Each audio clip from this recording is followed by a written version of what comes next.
su cultura de ellos, pues ellos tienen el Mar Rojo, tienen, ¿qué más? Tienen el desierto de Judá, tienen el Mar de Galilea, tienen... Cada región, cada parte de Israel tiene historia, ¿no? Historia bíblica, ¿no? Tiene historia, ¿no? Si no juntamos la plata, a ver, la próxima reunión de mujeres que sea allá en Jerusalén, ¿ya? En Jerusalén. En Jerusalén, de paso van a ver ahí la casa de Pedro y todo eso. El día que no hay guerra. ¿Por qué? Porque esa es su cultura, ¿no? Fue el pueblo escogido por Dios, ¿no? Para que desde Israel, ¿no? Llegara la salvación para el mundo, ¿no? Pero ellos no fueron escogidos porque eran un pueblo especial, Dios mismo le dice, ¿no? Simplemente es porque por pura misericordia de Dios, ¿no? Porque tú tenías que escoger Dios un pueblo y eligió a Israel. Y ellos estaban acostumbrados a las señales, ¿no? Querían señales siempre, ¿no? Además, en una ocasión cuando a Jesús le dijeron, queremos ver señales, Jesús ¿qué le dijo? Señales no les será dada, sino la señal del profeta Jonás, ¿no? Entonces, el Evangelio de Cristo, no descansa en filosofía humana, no descansa en satisfacción humana, ¿sí? Por eso que a veces es tan complicado de creer, ¿no? Algunos hermanos dicen que solamente creyendo, no tengo que hacer nada más. No, yo tengo que hacer algo más para obtener mi salvación. Bueno, el Evangelio es claro, ¿no? El Evangelio dice que solamente arrepintiéndonos del pecado que nos condenaba, ¿no? La incredulidad que teníamos nosotros, ¿no? Arrepintiéndonos de ese pecado, ¿no? Tenemos vida eterna, ¿no? En Cristo Jesús, ¿no? Más a todos, Juan 1:12, dice, más a todos los que le recibieron, les dio potestad de ser hechos hijos de Dios, ¿no? Y es una bendición, hermano. Si tú estás en Cristo, tú eres creyente, tú has creído en Jesús, tú estás caminando. Si tú estás en Cristo, tú estás en el lugar más seguro, porque estás en las manos de Dios. ¿Así, hermano? Sí, estás en las manos de Dios. Tu vida está en sus manos. Ahora, eso no significa que no podamos enfrentar ningún tipo de situación, ¿sí? Porque lo que Dios hizo, lo hizo para la posteridad, ¿no? Y en la vida temporal que vivimos, ¿no? Dios tiene otra obra, es decir, tiene otro proceso con nosotros, ¿no? Nuestra eternidad ya está resuelta. Es decir, ya está comprada, pagada y solucionada. Ya está pagada, comprada y solucionada. Pues bien, esta vida temporal que vivimos, la cual sí nos duele, ¿no? Porque acá sentimos, ¿no? ¿Cuántos sienten, no? ¿No? ¿Cuántos tienen sentimientos? Todos, pues, hermano. Lloramos, ¿no? Y nos duele. Entonces, todos tenemos sentimientos, ¿no? Y todos nos afectamos, ¿no? Todos pasamos distintas situaciones, ¿no? Pero en esas situaciones nos afecta, ¿no? Ahora, no estamos diciendo que no nos afecte, lo que estamos diciendo es que aprendamos a pesar de lo que uno puede experimentar o vivir, a pesar de eso tú tienes que practicar la vida cristiana en medio de eso. Pablo decía, vamos a un texto ahí un ratito para ir a Pablo, a ver, vamos a leer un ratito ahí en...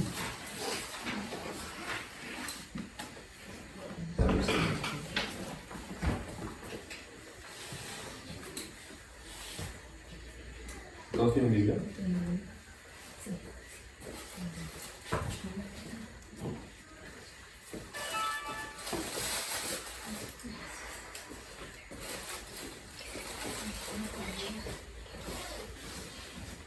Por ejemplo, Pablo decía ahí en 2 Corintios, vamos a ver un ratito ahí, 2 Corintios 4:8. Vamos a ver qué decía Pablo. Estamos viendo una pequeña introducción, ¿no? 4:8, ¿sí? En adelante. Desde el 7. 4:7, 2 Corintios 4:7, dice. A ver, ayúdale aquí, hermanita. Llegamos. 2 Corintios. ¿Quién llegó primero? Yo. ¿Quién llegó primero? No. La hermana llegó primero. La hermana le quitan el pan de Javier como no ha cantado hoy día. Le dan el pan. No, Javier Pérez. No lo he escuchado. No lo he escuchado. Pero no No, sí, se cantó. ¿Se cantó? Sí, estamos. Entonces le devuelve el pan. Le devuelve el pan. Muy bien, 2 Corintios 4, 7 en adelante dice, pero tenemos, Pablo ahí está hablando, dice, pero tenemos este tesoro en vasos de barro. ¿Para qué? Para que la excelencia del poder sea de Dios y no de nosotros, dice. 8, que estamos, ¿cómo estamos?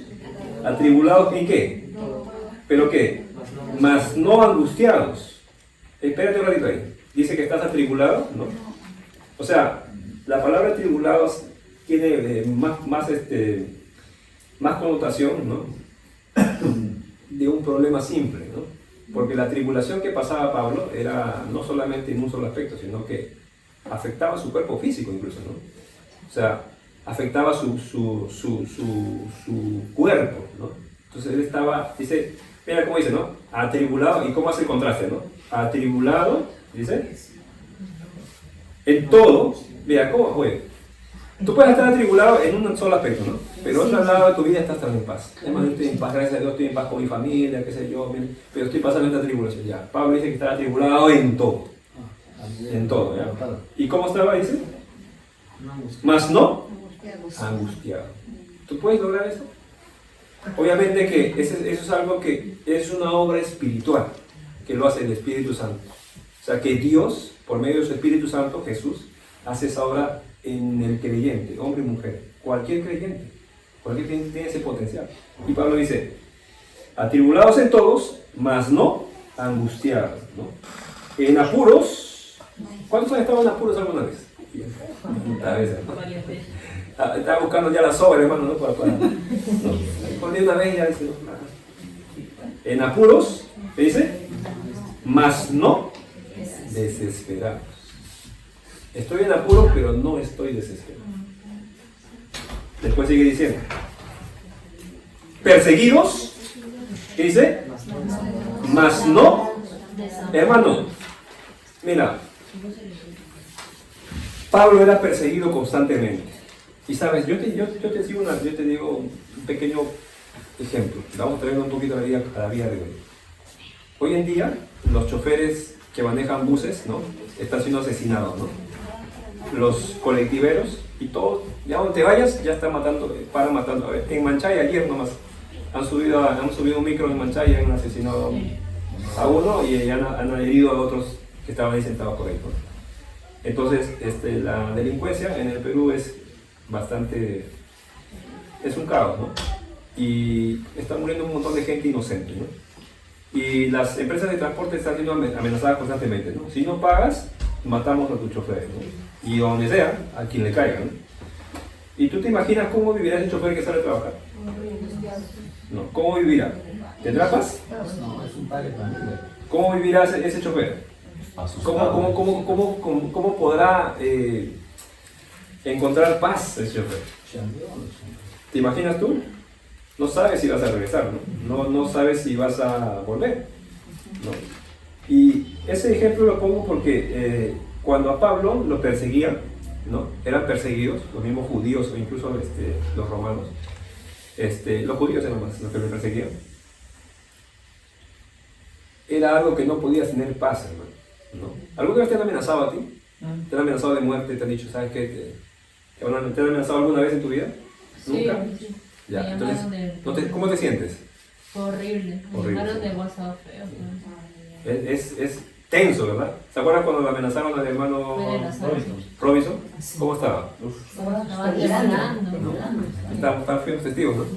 El hermano estaba, pero realmente mal, ¿no? ¿Por qué? Porque afectó todo su área emocional, afectó todo su ser, ¿no?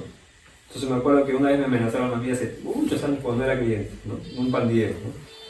¡Wow! Me amenazó ahí en la cuadra. Y entonces, como me gustaba ir a la fiesta, ya no iba a la fiesta. Ya no iba, porque ya sabía que me iba a agarrar. No se siente bien, hermano. Pablo estaba constantemente siendo amenazado, perseguido, ¿no? Él no podía ir a un lugar, tenía que esconderse, porque si lo encontraban, o lo mataban, o lo metían preso, ¿no? Una de dos. Entonces, ¿cómo puedes tener paz tú en medio de eso? ¿Cómo podrías tener paz si no fuera por obra del Espíritu Santo? Si no fuera por el poder del Espíritu Santo que Dios proveyó, ¿no? Pablo dice ahí, ¿no? Perseguido, ¿qué dice? Mas no desamparado. Esa es la palabra, hermano. Desamparado. Es decir, que en la persecución Pablo podía experimentar, ¿no?, el amparo de Dios, ¿no?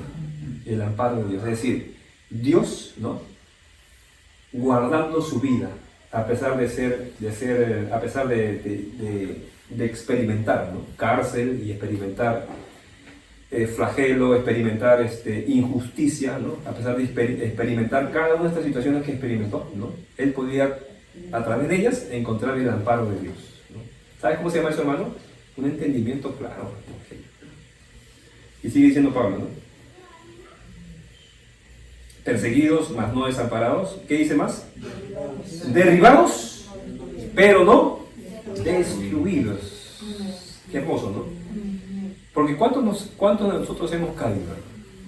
¿Cuántos hemos caído? Claro, Pablo lo dice en otra connotación, ¿no? Pero podemos también parafrasear. Nosotros a veces hemos caído, hemos fallado. ¿Cuántas veces? Muchas veces hemos fallado, ¿no? A veces nos sale, ¿no?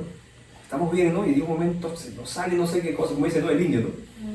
El indio se te sale, ¿no? Algo se te sale, ¿no? Y cuando algo así sucede en tu vida, ¿sabes qué hace? Pierdes comunión con Dios. Para ser bien claro, ¿no? Pierdes comunión con Dios. O sea, no es que pierdes salvación, ¿no?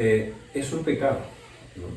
Y pierdes comunión con Dios. Entonces, pero tienes que tener claro, ¿no?, que tú puedes estar derribado, ¿no?, dice ahí, pero no destruido. Es decir, ¿por qué? Porque tu vida, ¿no?, solamente descansa en las manos de Dios, ¿no? Nada puede afectar tu vida, nada puede tocar tu vida. No. Romanos 8, ¿no?, ¿qué dice Pablo? Da una serie de cosas que no te pueden separar del amor de Dios, ¿no? Empieza a mencionar uno, ¿no? Ni la vida, ¿no?, ni la muerte, ¿qué más? Ni lo alto, ni lo profundo, ¿no? ¿Qué más? Ni persecución, ni espada, además, ni siquiera el diablo, ¿no? Nada. Ya, se está cerrando la puerta de acá. ¿La abrimos o no? ¿Qué quieres? ¿La abrimos o no? ¿No es antibíblico? Ya. Abre el arca. Abre el arca, a ver, ¿quién es? Sube Rosario. Oye, llega. No, es Rosario. Bueno, voy a comenzar. Una cosa. Buenas noches. Aquí adelante. Aquí adelante. Aquí adelante. Yo. Ponle, ¿qué pasó?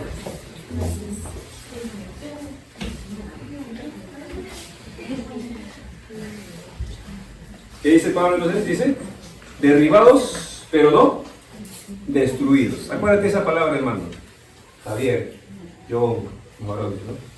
Nuestras vidas, hermano, nada nos puede destruir, ¿sí? Nada, por más que podamos experimentar cualquier tipo de situación, nada nos puede destruir, hermano. Estamos en las manos de Dios. Pablo está completamente seguro de eso. Completa, por eso en estos textos, ¿no? Maravilloso. Y sigue diciendo Pablo, versículo 10, ¿no? Dice, llevando en el cuerpo, siempre, ¿qué cosa? Y por todas partes, ¿qué cosa? La muerte de Jesús, ¿no? A eso se refiere que lleva el testimonio de Cristo, ¿no? Pablo no solamente lleva el testimonio de Cristo de manera verbal, ¿no?, porque él predicaba el Evangelio, sino que también llevaba el testimonio de Cristo de manera física, ¿no?, porque él era clara muestra de la obra de Cristo en la vida, ¿no? ¿Se acuerdan Gálatas? Cuando leímos Gálatas, ¿no? ¿Se acuerdan Gálatas? Ya hay varios expertos en Gálatas acá, ¿no? Pablo, ¿no?, dice claramente, ¿no?, que Cristo, por medio de Cristo recibió el Evangelio, ¿no? Fue encomendado el Evangelio de Cristo, ¿no?, el Evangelio de la gracia. Y Pablo estuvo en el desierto de Arabia. ¿Cuánto tiempo estuvo? ¿Se acuerdan? 3 años. ¿Qué hizo los 3 años? ¿Preparó? ¿Qué había hecho? ¿Cómo? Repita la pregunta. ¿Qué hizo Pablo en el desierto de Arabia esos 3 años? ¿Se preparó? Se preparó, dice mi hermano. ¿Qué más puede decir? ¿Qué cosa hizo Pablo en 3 años ahí en el desierto de Arabia? Comunión. Comunión con Dios. ¿Qué más puede decir? No sabemos, hermanos, qué hizo, ¿no? Porque la Biblia no da detalles de lo que hizo. Lo que sí da detalles es que estuvo ahí. Y lo que sí podemos hacer es presumir, ¿no?, qué cosa pudo hacer, ¿no? Pero lo más lógico y elemental que puedo hacer es estar en comunión con quién, con Cristo, ¿no? Y Cristo, ¿no? Yo voy a atreverme a imaginar, ¿no? Pablo llevó una vida religiosa, ¿no? Y lejos de Dios, ¿no? A pesar de que servía a Dios. Lejos de Dios, ¿por qué? Porque Pablo era un hombre orgulloso, ¿no? Pablo era un hombre orgulloso, ¿no? Que creía tener la verdad, ¿no? Y caminar en la verdad. Sin embargo, Dios le mostró que no, ¿no? Y cuando en su soberbia, Pablo, ¿no? En su soberbia, Pablo fue más allá de los límites, ¿no? Y fue a perseguir a cristianos, ¿no? Y a dar fe, a dar permiso, mejor, a que cristianos sufrieran persecución y muerte, ¿no? Pablo se sentía orgulloso, ¿no? Y sentía que estaba sirviendo a Dios, ¿no? Y sentía que estaba en la voluntad de Dios, ¿no? ¿Tú te imaginas, hermano, creer que estás en la voluntad de Dios y después que Dios te muestre que no estás en su voluntad? ¿Cómo te sentirías? ¿Cómo te sentirías que tú dices, no, es que yo estoy, mira, no, hermano, tranquilo, yo estoy haciendo la voluntad de Dios en mi vida y qué sé yo, y después Dios te muestre que no? Dios te muestra que estás contundentemente equivocado o equivocada, que estás totalmente equivocado, ¿no? ¿Cómo te sentirías tú? Una situación bastante compleja, ¿no? Porque tienes muchas cosas ahí, ¿no? Tú dices, toda mi vida he creído que yo he hecho lo correcto, sin embargo has hecho lo incorrecto. Es más, no solamente incorrecto, sino en contra de Dios. Peleabas contra Dios y tú creías que amabas a Dios, ¿no? ¿Te imaginas esa situación? Bueno, Pablo estaba en esa situación, pero Dios, en su infinita misericordia y gracia, ¿no? Escogió a Pablo para una tarea, para una labor, ¿no? Y esos 3 años que Pablo estuvo ahí, en el desierto de Arabia, ¿no? Con Jesús, en comunión con el Padre, en comunión con Dios, ¿no? Yo quiero imaginar que Dios trató su corazón, ¿no? Que Dios trató su alma, ¿no? Que Dios sanó, ¿no? Todo aquello que en su momento Pablo podía lidiar, luchar, ¿no? Y es lo mismo que nosotros luchamos, hermanos. Nosotros venimos del mundo, ¿no? Creo que acá ninguno de nosotros hemos sido cristianos desde chiquitos, ¿no? Ninguno. ¿Sí? Bueno, Andrés, ¿no? Está siendo cristiano, está siendo formado desde chiquito. Pero ninguno de nosotros tenemos, ¿no? Todos venimos de familias no creyentes, ¿no? Y recién a este tiempo hemos escuchado el mensaje. Pero hemos estado en el mundo, hemos estado en el pecado, ¿no? Envueltos en el pecado y haciendo muchas cosas delante de Dios, muchas cosas terribles, ¿no? Y creíamos que estábamos bien, ¿no? Y creíamos que éramos gente buena, ¿no? Y creíamos que éramos, bueno, no hacemos mal a nadie, no matamos a nadie, no robamos, no le hacemos mal a nadie, decimos, ¿no? Entonces yo estoy bien, ¿no? Pero sin embargo, Dios en su palabra y en su mensaje nos muestra que el hombre no se salva, ¿no? No se salva por su conducta aparentemente buena, ¿no? Sino que el hombre se salva no por obras, no por buenas obras, ¿no? Sino más bien por dejar de obrar y permitir que la obra de Cristo venga a su vida. Porque la salvación descansa en lo que Cristo hizo en la cruz, ¿no? En lo que Cristo, ¿qué hizo en la cruz Cristo? Se entregó su vida y derramó su sangre por el perdón de los pecados de todo el mundo, de todo aquel que cree, ¿no? De todo aquel que en él cree, ¿no? Entonces, eso se hizo efectivo en todo aquel hombre y mujer que creyó en Jesús, ¿no? ¿Está robando? Entonces, inmediatamente en ese acto, en esa obra, ¿no? En esa obra, si una persona tenía pecados en sus vidas, en Cristo Jesús quedaron limpios, ¿no? Quedaron simplemente borrados, ¿no? Borrados. ¿Se acuerdan cuando David decía, bienaventurado el varón que sea borrado sus pecados, ¿no? Y en el tiempo antiguo de David no se podían borrar los pecados, ¿no? Solamente se podían, ¿qué se podían hacer? Cubrir nomás, ¿no? No se podían quitar, ¿no? No se podían quitar. Lo que David tenía muchas inspiraciones proféticas, ¿no?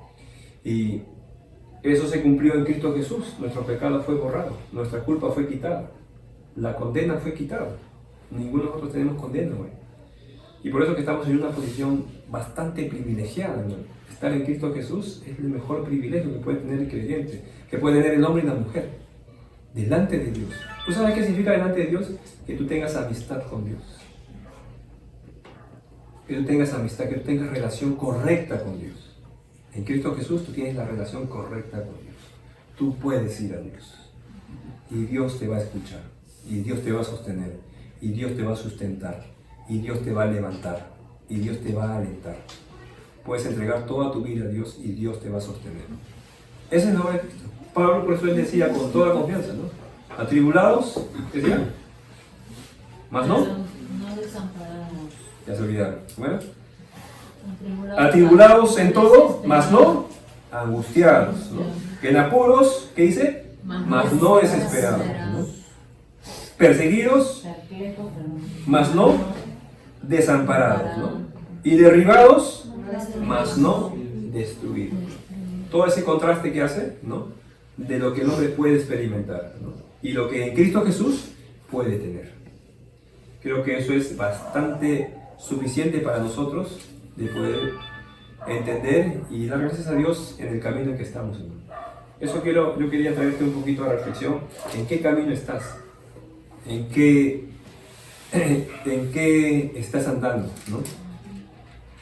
Acuérdense, hermanos, que nosotros no andamos en nuestra propia sabiduría, ¿no? Andamos en la sabiduría de Dios. Y la sabiduría de Dios tiene que ver con Cristo Jesús, y tiene que ver con su palabra, tiene que ver con el Evangelio. Por eso que este libro es muy importante, no el libro, la pasta, no las hojas, ¿no? Sino el contenido, ¿no? Esto es muy vital para el hombre y la mujer. Tienes que leerlo todos los días, ¿no? Tienes que alimentarte cada momento que puedas. Y a veces parece que el creyente, no sé, le han puesto, parece como si fuera, no sé, espina, no sé, porque a veces no lo agarran, no lo leen, no lo estudian. Tienes que leer. Porque si quieres conocer a Dios, tienes que conocer su palabra. Tienes que conocer lo que Él dice, lo que Él dijo y lo que Él quiere que tú hagas. Y está aquí todo. Sobre todo en el Nuevo Testamento, en las epístolas, en todo, que son directamente para la iglesia. Así que con eso, hermano, quiero alentarte, ¿no? Quiero animarte a que tú puedas crecer y conocer su palabra. Un último texto para terminar. Vamos a 1 Corintios.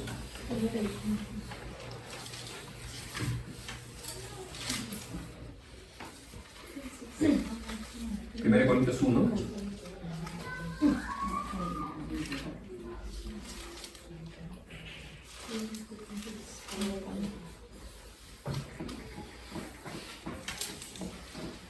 Uno 18, lo que leímos la semana pasada, ¿no?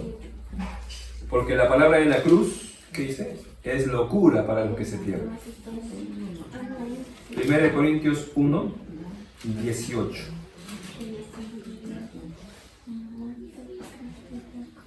Porque la palabra de la cruz, o el mensaje de la cruz, ¿qué dice? Es una ridiculez, en otra versión dice, ¿no? Para los que se pierden, ¿no? Pero para los que se salvan, ¿qué cosa es? Es poder de Dios.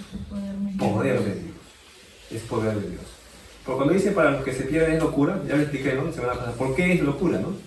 Porque los griegos que buscaban conocimiento, ¿no? Señales, ¿no? Los judíos buscaban señales, ¿no?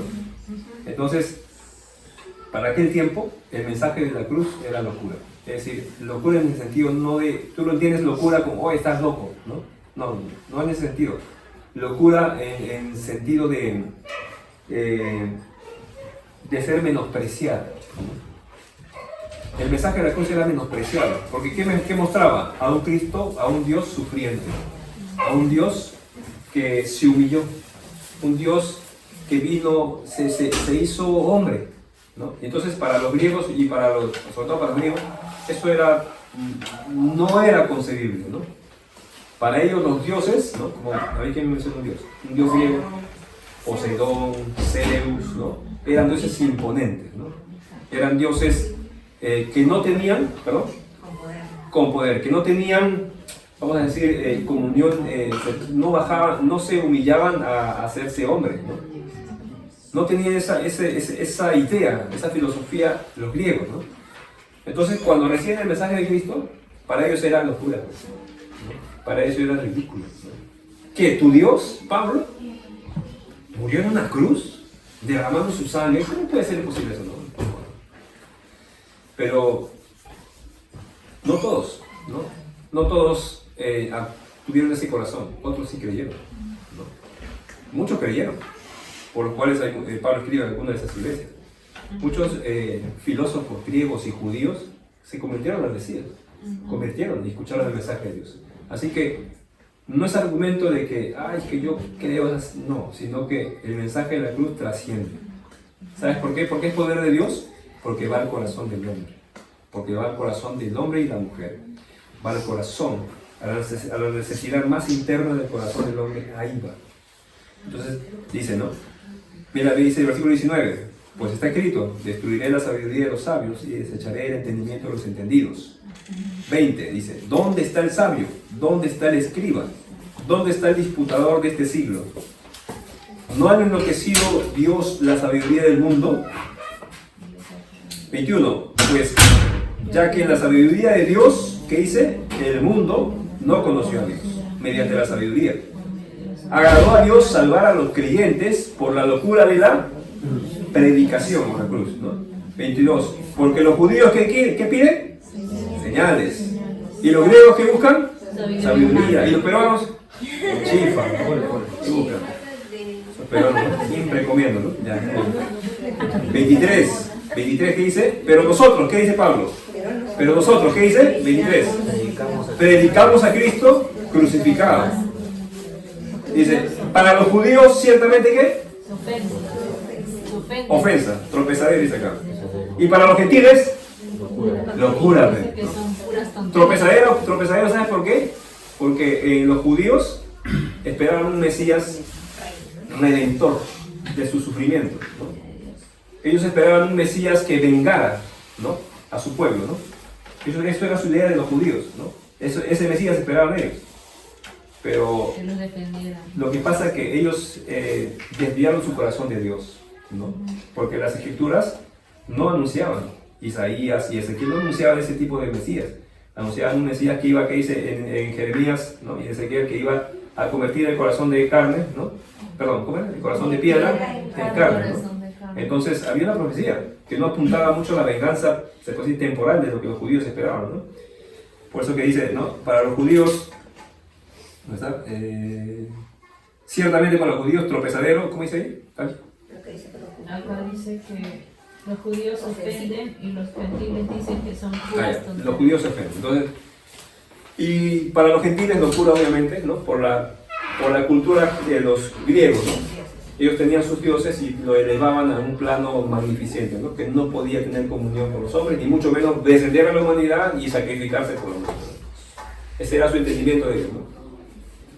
Pero nosotros sí entendemos, ¿no? Entendemos que Pablo dice, ¿no?, 23, pero nosotros predicamos a Cristo crucificado, ¿no? Cuando dice que predicamos a Cristo crucificado, está diciendo Pablo que predicamos el mensaje de la crucifixión, ¿no? El mensaje de la crucifixión, ¿no? Porque tiene un mensaje, ¿no? La crucifixión de Cristo tiene un mensaje. ¿Cuál es ese mensaje?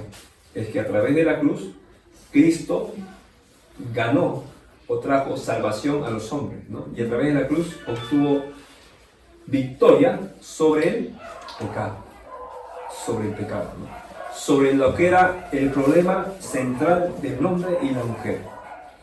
El problema medular del hombre y la mujer, ¿sabes qué, hermano? No es su manera de... No son las cosas temporales. Su problema central es el pecado. Y Cristo ya trajo solución a ese problema a través de Cristo Jesús. El pecado, se puede decir... Ya está cerrada la puerta del arca. No creo que sea necesario.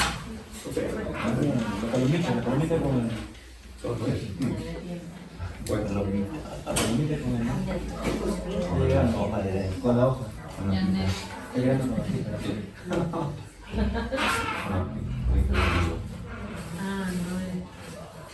muy bien, entonces seguimos. Raciones. Pero nosotros, dice 23, ¿no? Pero nosotros predicamos a Cristo crucificado, para los judíos ciertamente tropezadero, ¿sí?, y para los gentiles locura. 24. Mas para los llamados, así judíos como griegos, Cristo es poder de Dios y sabiduría de Dios. 25.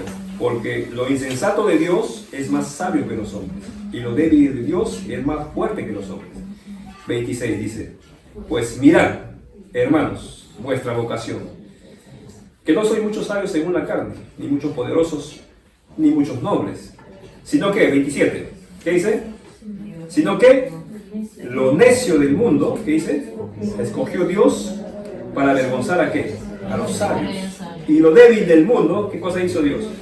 ¿Escogió para qué? Para avergonzar lo fuerte. 28. Y lo vil del mundo y lo menospreciado, ¿qué dice? Escogió Dios, dice, y lo que no es, para deshacer lo que es. ¿A fin de qué? A fin de que nadie se jacte en su presencia. En 30. Mas por él, ¿qué dice? Estáis vosotros en ¿dónde? En Cristo Jesús, el cual nos ha hecho que por Dios sabiduría, ¿qué más? Justificación, santificación y redención, para que, como está escrito, dice, el que se gloría, gloríese en el Señor. Muy bien, hermanos.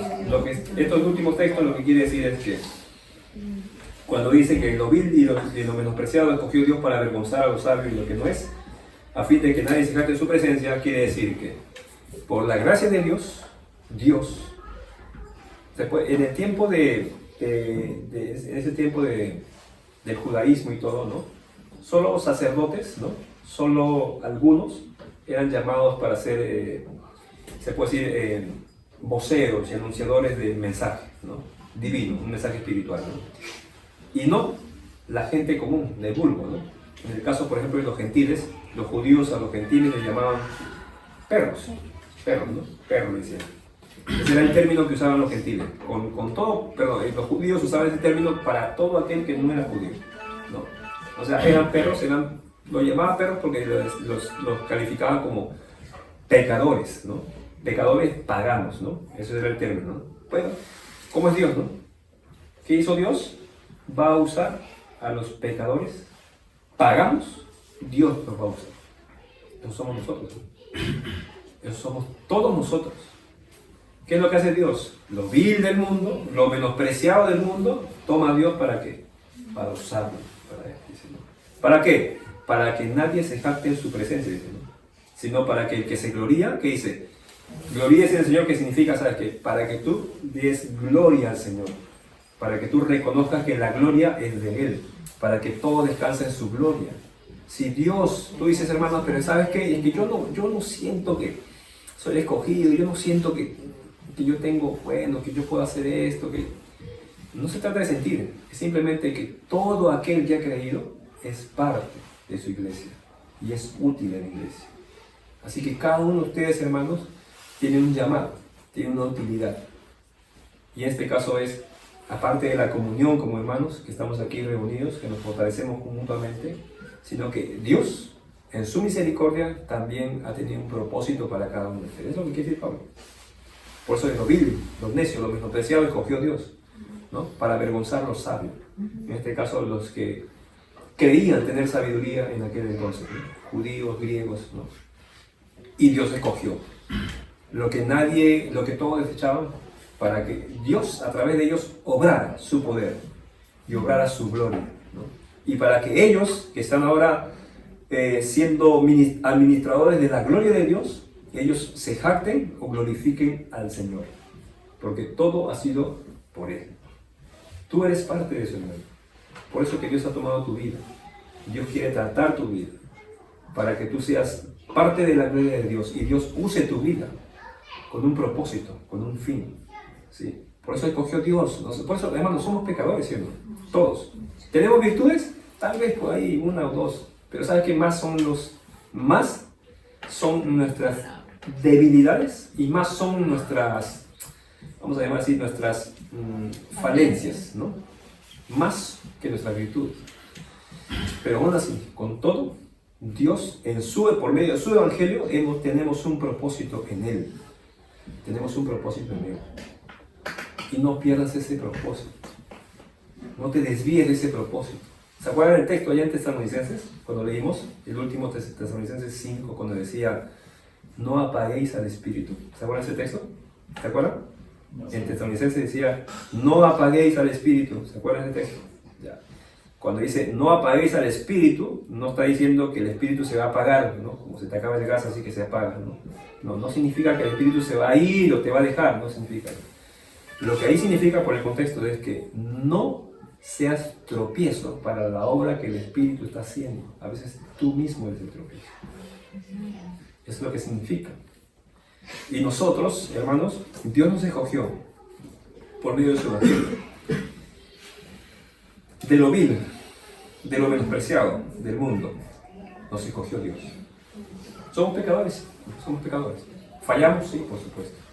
Pero Dios nos escogió para que justamente entremos a su trato, para que entremos a su trato de Dios. Dios nos va a tratar, Dios nos va a usar, Dios nos va a transformar, ¿no?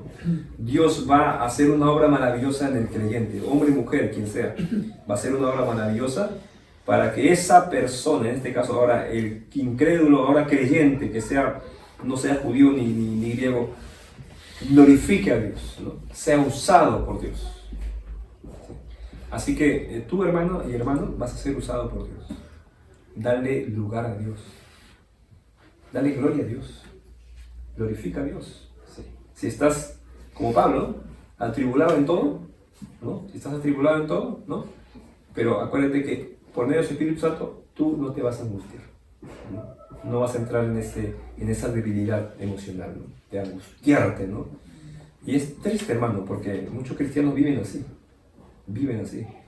Y viven así no porque sean malos, sino porque tal vez no han entendido lo que la contundencia del Evangelio y el poder de Dios que descansa en el Evangelio. Cuando hablo de poder, no hablo de que ahorita se abre el techo y va a venir algo y no es ese tipo de poder místico, sino que el poder es justamente lo que habita en ti. Para terminar, ¿se acuerdan lo que decía Pablo a Timoteo? Timoteo, ¿no? ¿Qué dice? ¡Aviva! ¿Qué cosa? Yo cuando veo ese término, vamos a hacer un pequeño dinámica ya. A ver, ¿quién va a ser Timoteo? Voy a agarrar un Timoteo. No, acá. A Pérez, no voy a agarrar. Pérez, ven para acá. Yo pienso que Timoteo era más o menos así como Pérez. Uno más alto. Yo voy a simular a Pablo, ¿ya? Y Timoteo, aquí está Timoteo. Voy a simular a Timoteo, me lo voy a quitar. Entonces, Timoteo era un joven, ¿no? Que no era un joven cualquiera, era un joven de testimonio. Era un joven que tenía una fe firme, una fe sólida, ¿no? Por el testimonio de su madre y su abuela, ¿no? No tenía padre, en este caso padre era griego, pero su abuela y su madre eran de fe, de testimonio, ¿no? Y Timoteo había visto esa fe, ¿no? Y no solamente eso, sino que cuando él estaba en Listra, vio al apóstol Pablo, escuchó el mensaje de la predicación del apóstol Pablo. No solamente lo vio, sino también lo vio siendo apedreado, ¿no? Siendo apedreado, ¿no? Y ese impacto del evangelio que Pablo trajo, ¿no? El joven Timoteo, ¿no? Pablo dijo, lo vio a este joven Timoteo y dijo, no, me lo quiero, dijo Pablo. Para mí es útil en el reino, ¿no? Y su mamá, ¿qué dijo? Así que Pablo se lo llevó a Timoteo. Por eso Pablo lo trataba como su hijo, ¿no? Mi hijo amado, ¿no? Timoteo, ¿no? Es más, Timoteo estuvo en muchas de las epístolas que Pablo escribió. Dice Pablo, Timoteo, Silas, ¿no? En varias epístolas Timoteo estaba ahí como ¿no? Con Pablo, ¿no? Además, hasta algunos dicen que Timoteo también tenía un tipo de apostolado, así que también podía ser un apóstol gentil, ¿no? Timoteo. Entonces, acá está Timoteo, ¿no? Pero ¿qué pasó con Timoteo cuando Pablo le escribe allá en las epístolas pastorales, ¿no? Primera de Timoteo, segunda de Timoteo, ¿no? Timoteo resulta que empezó a tener una debilidad, ¿no? Empezó a manifestar algo que también Timoteo estaba en ese proceso, ¿no? Estaba un poco llenándose de temor, ¿no? Estaba un poco, se puede decir, entrando en debilidad, ¿no? Vamos a llamar espiritual, no en el sentido de que sea débil para pecar, sino en el sentido de permitir a veces el temor. Oye, ser creyente en ese tiempo no era fácil, no era sencillo, ¿no?